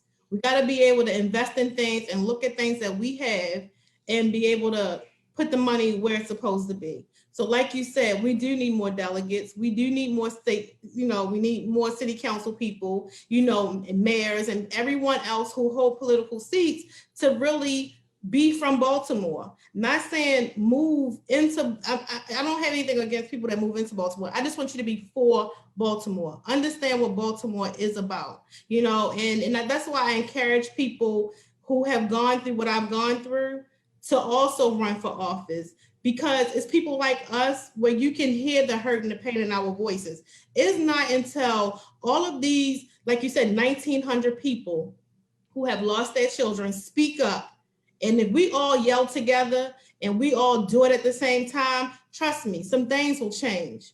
And I just don't understand how we're in a city where we're having 300 plus murders a year, and none of these mothers are coming together to speak out. I understand that we're all hurt, but and I fight for those mothers who can't speak out. But I also encourage those other mothers like Miss Graves to speak up and make that your purpose. Turn that pain into your purpose. And with us, we won't be able to do it at every level. We can't blame the politicians. We can't blame the police department. This has to be a united front. We have to all do this together at every single level. But we have to also learn to dissect, the things that we have in place, the systems that we have in place. What's working, what's not working. Let's have those hard conversations and let's do things to make Baltimore better Baltimore. Because we can sit and talk about empathy, sympathy, and everything else, but the reality of it is while we're talking, I'm still getting text messages that we having murders that are going on right now in the city. So we got to figure out what can we do right now. Although we know that we can put systems in place and they may not, be able to produce any results for a few years, but we still got to figure out what can we do now. Much, but one life saved, I believe, is one life that was worth doing the work for. Okay, appreciate that, Dr. Carter. Move us from pain to purpose and help us figure this out. What would you say, and from your perspective again, even from your area of expertise, anything that we need to do for those like we have survivors? Is there something we need to do? But first, talk about, what should we do and how should we do that? I think I have two thoughts. One of them is that we need to be more rooted in being our brother or sister's keeper, and not being we our culture is one where we do a lot of either or. I'm a Democrat or I'm a Republican. I'm for this or I'm against it. And really, most people don't live in that world. Most people have varying beliefs, and they have varying behaviors, and their behaviors change in different situations. So sometimes it seems like we're not okay with people being people, that we don't have compassion for people's process and helping them get to the next spot. We want them to have arrived where we are. So I think we have to have compassion for people's process and help them move along the continuum of growth, whether that's spiritual growth or psychological growth. Growth is growth. And just like we have process when your kid comes home and he says, like, I want to be taller like my classmates, I'm shorter. And we say, you're still growing, right? You have to be patient with your process. You're still growing. Be patient. But we miss that. We're okay with physical growth because we know at some point it's going to happen, and it's largely genetic. But we miss that when it comes to psychological growth. We want people to be exactly where we want them to be right now. We miss that when it's emotional growth or spiritual growth. But everybody's got a process that has to be followed, and that process unfolds according to how we develop. But I also want us to be thinking about how we can be protective of each other instead of combative with each other. So I'll give you an example. My son, my oldest son was in kindergarten, and he came home, and like every day I say, how was your day? And he said, well, it's okay. It was okay. And this is what happened. This would happen. And Johnny couldn't eat his snack with us. And then we went out for recess and could you go back? What do you mean Johnny couldn't eat your snack with you? Well, the rule is that if you get a tally before 9:30 a.m., you can't have your 9:45 snack. Oh, has that ever happened to you? No, but it happened to Johnny today. He had a tally for talking too much before 9:30. So then when we had our snack at 9:45, he couldn't have his. So he just sat there and watched you eat? Yes, the rest of the class. That didn't make much sense to me because I'm a clinical psychologist. I know the research on hungry children. There is no research that suggests that hungry children behave better than children who are not hungry. So I thought to myself, well, what are you going to do here? And what I said was, I'm going to do what his mother would do if she knew about it. And it's possible that Johnny came home and didn't even mention it. This happened at 9:45 in the morning. By the time 4 o'clock hit, it might not have even been on his radar. But I went to the teacher and I asked, could you tell me about, well, I'll tell you that the teacher started with, your son's doing really well and he's exceptional at basketball. And my son was 5. Thank you for that information. I'm actually here about his academic work. Can you tell me about that? Yes, I can. And she pulls out his work. This is what he's doing. And have you seen him play basketball? I have. Thank you again, but I'm actually not paying you to teach him basketball. He's in private school to learn. So I would really like to focus on his academic education, his education right now. And she explained how he was doing. And then I said, tell me about this role. And she said, yes, that is a role. And I said, I would be okay with that role as long as you would just show me the research that suggests that taking food away from a child will actually promote better behavior and more effective learning. If you could just show me that research, I would be more than happy to concede this point. And she said, well, I could change the rule. And I said, oh, no. Who am I to ask you to change something that's happening in your classroom? I would just like to see what your rule is based on. And she didn't have an answer. And so I talked that over with someone and she said, well, why would you, that's not your son. But he could be my son. He could be my son, period. That's right. And I don't want my son experiencing that. And I don't think anybody else's kid should experience that, especially on the basis of no research, right? my brother's keeper. Like, let's figure out, let's get the cup of sugar. Let's lean on each other instead of looking at each other as some sort of collaboration. The last thing that I think will be helpful is treatment. And what I will say is that Black people are doing much better getting into treatment. Okay, we are coming. My clinic we see over 300 people a week, and I would say at least 45% of the patients who are coming are African American, and they are asking for, can I have a therapist of color, please? I'm not racist or anything, but can I have a therapist of color? Asking for a provider that you think will be a good fit for you is not racist. It is your right because it's your treatment. So of course we oblige that. I'm making my point to hire therapists from HBCUs. I'm making my point to hire a therapist of color, brown and Black, so that the patients that we come in can be treated by someone who looks like them. Make no mistake, just because someone looks like you doesn't mean that they are like you, because people who look like us can have very different values. I've said it before and I'll say it again. I look like Omarosa if you look at our skin. We have very different values, okay? So it doesn't mean that we'll have the same values. However, we might be more connected than not. So I think therapy is helpful because trauma is real. And we also know that we experience microaggressions on a daily basis in our regular walks in life. Walking into the grocery store, we can experience a microaggression. And we need to be able to have a space to talk about that and to process it, because they add up. And sometimes they can add up to produce a result of anger or apathy or highly irritated or frustrated. And all of those things are signs and symptoms of depression and anxiety. So we have people walking around who really should be in treatment. And by the way, I'm a firm believer the Pope should be in treatment.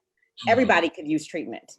But at different times in their life. Right. I think that treatment is absolutely one way that we can help this problem. And Black people are coming to treatment more than they were, but we still need to keep that. We need to keep that going. It is okay to not be okay. Right. That's good to hear. That's good to hear, Dr. Carter, because again, the notion is that we're not seeking treatment.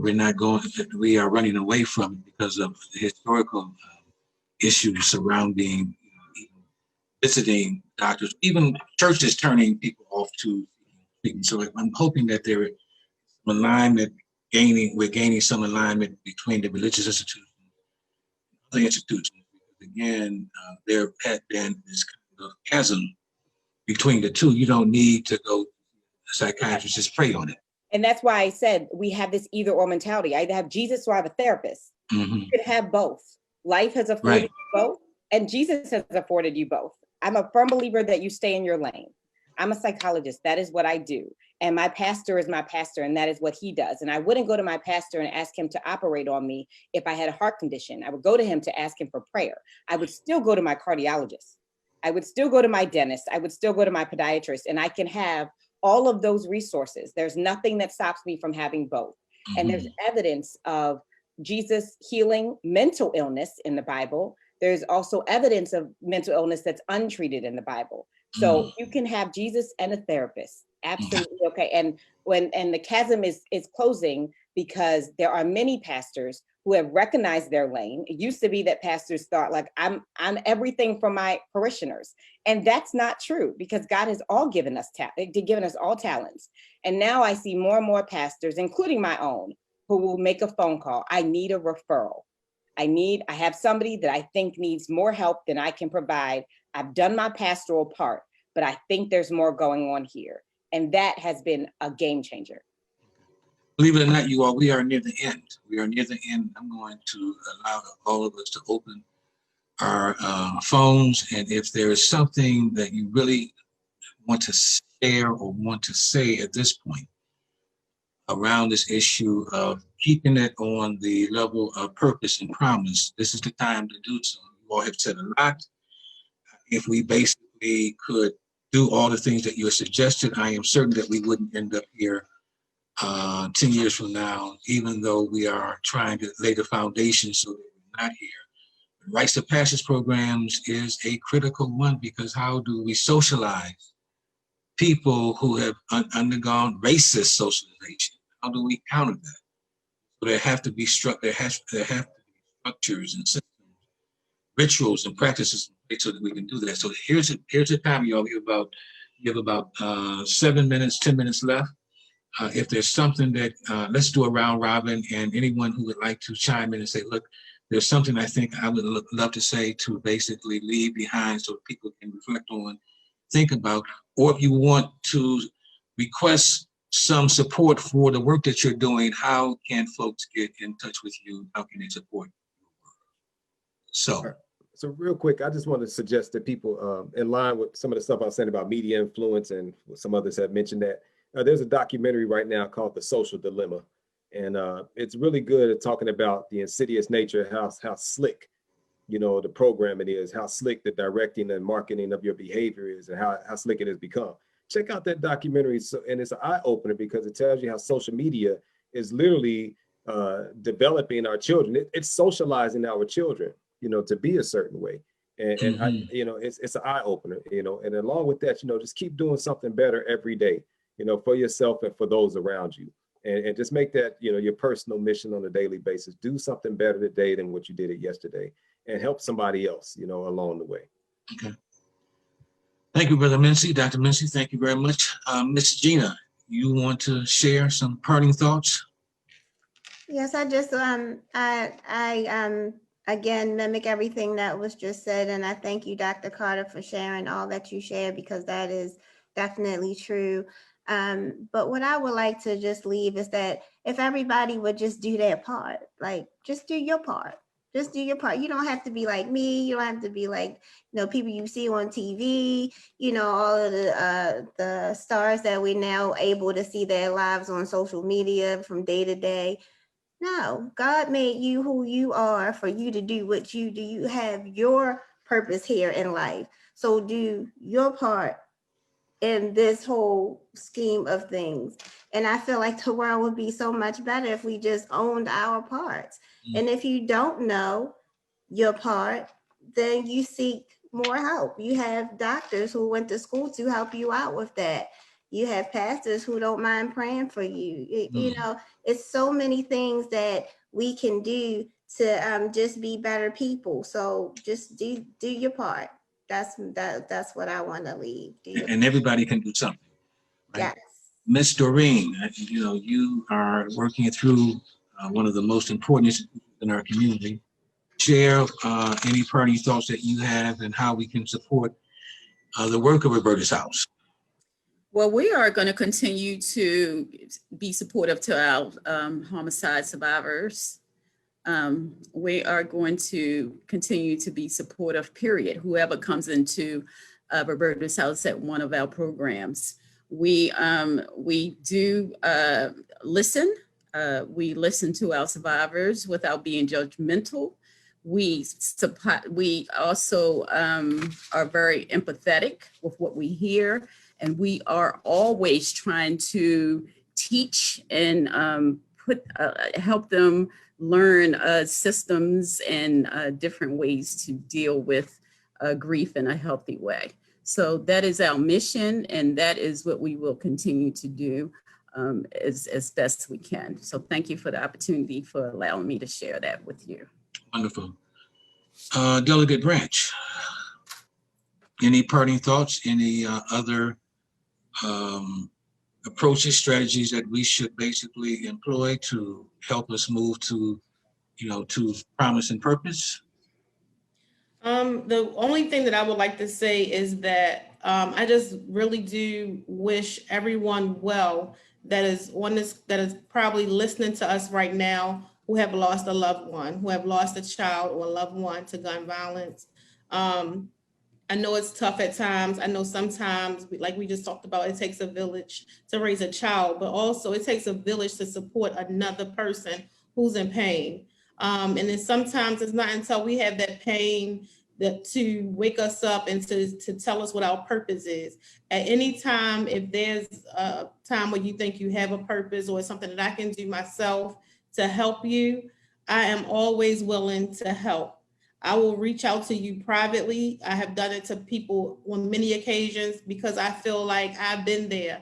I know that it's hard. I've even been suicidal at times thinking during the process. So I understand that there is a huge weight on your shoulder where you think the world is going to end.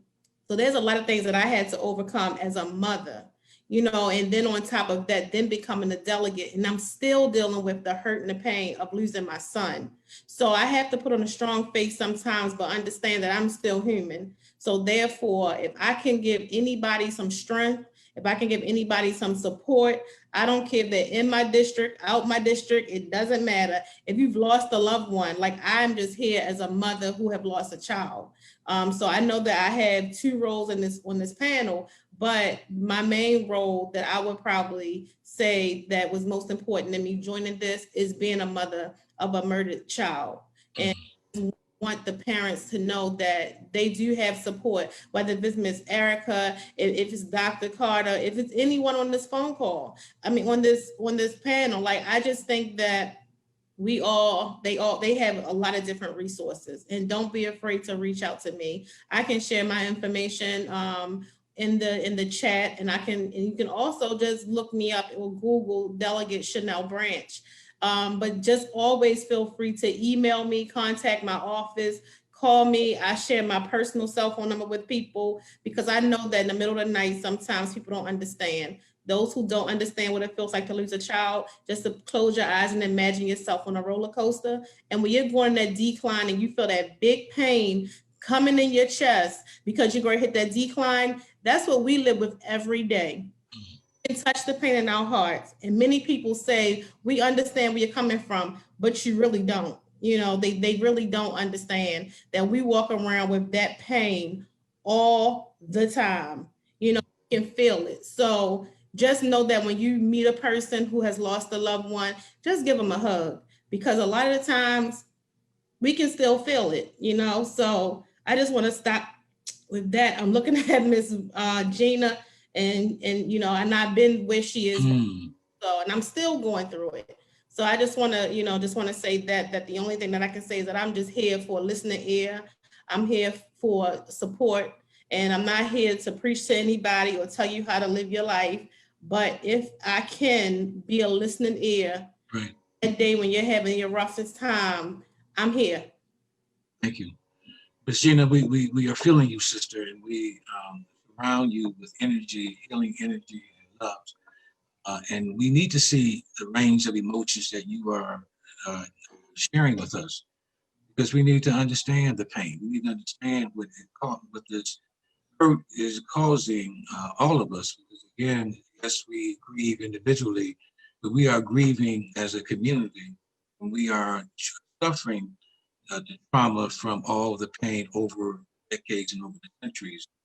So we know we encourage you to hold on, and as you have done, to continue to reach out. We encourage everyone listening to reach out. Here are some talented, gifted folks on this webinar who have their doors open, their hearts open to receive any and every referral that we might send their way, Dr. Carter. Hopefully we won't be flooding you with too many more, because you have been so kind to take many of the referrals that we come your way. But again, it was good to know that folks are basically taking advantage of your therapy. Brother Menzie, do you have a private practice as well, brother? No, sir. I stepped off the clinical front lines a few years ago. Okay. What I do is I do coaching and consulting with people and organizations. Excellent. Anyone else? Erica, don't want to forget you. I have this chat box up in front of you, so I'm sorry about that. But why don't you end by sharing any parting comments and anything that we can do to assist you and support you for the work that you've been doing for quite a long time. Absolutely. I have to say that this conversation has, I appreciate you. So I just send everybody so much love and light. And I know that all of our loved ones who have transitioned are so proud of us. And they are with us. and they are sharing our wings with us as we continue to do this work. They do not leave us. There is no amount of grief we can be in, no amount of darkness we can be in where their love cannot find us. And I just, I hope that we remember that. And in my own work, people can, people always say, how come people only show up when the police kills a Black person? And I just remind everybody, we go to every single space in this city where somebody has been killed. It doesn't matter who kills them. So if you follow Baltimore Ceasefire on Facebook or Instagram, or if you just go to the website and check the calendar, you will be able to see when, if it's important to you to show up when people are killed in the streets of Baltimore, we always give you an opportunity. Tomorrow, we are blessing 10 spaces in honor of 11 people.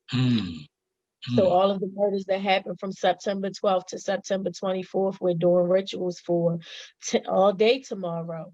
And so, we understand when people don't have the wherewithal to, but you can't say that Baltimore doesn't show up, that Baltimore doesn't care that people are being killed. People do care, and we show up.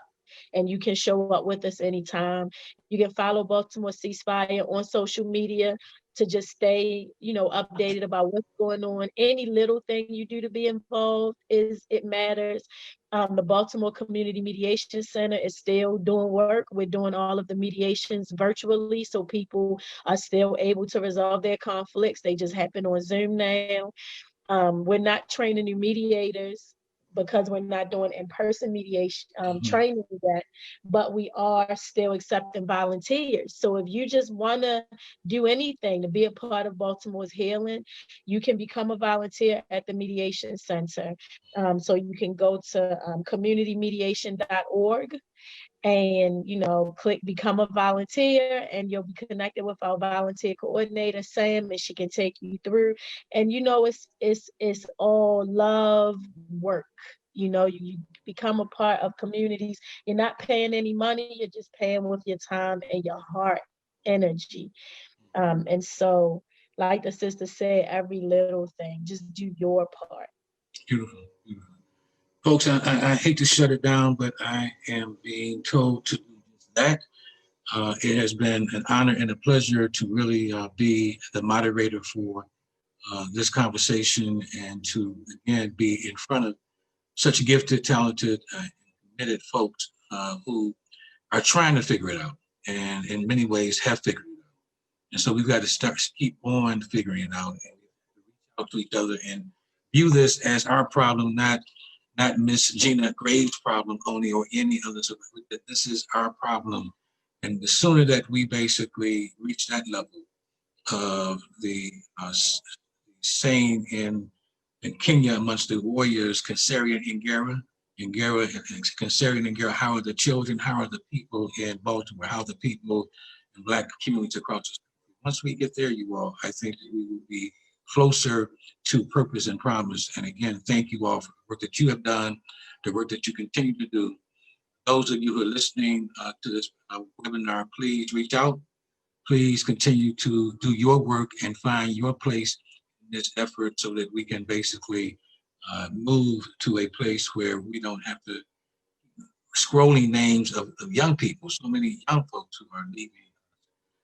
There will be a scrolling of the names again at the end of this this panel, and hope that you will, and just check out the names and just take all of that in. Because if we can continue to lift up and remember those who are no longer here, it's going to have tremendous impact on our psychology, our souls, and our spirit. So you all, thank you all very much for being a part of this afternoon. Please be safe, please stay well, and continue to do the important work that you're doing. That's it, you all, and be safe. Have a great one now.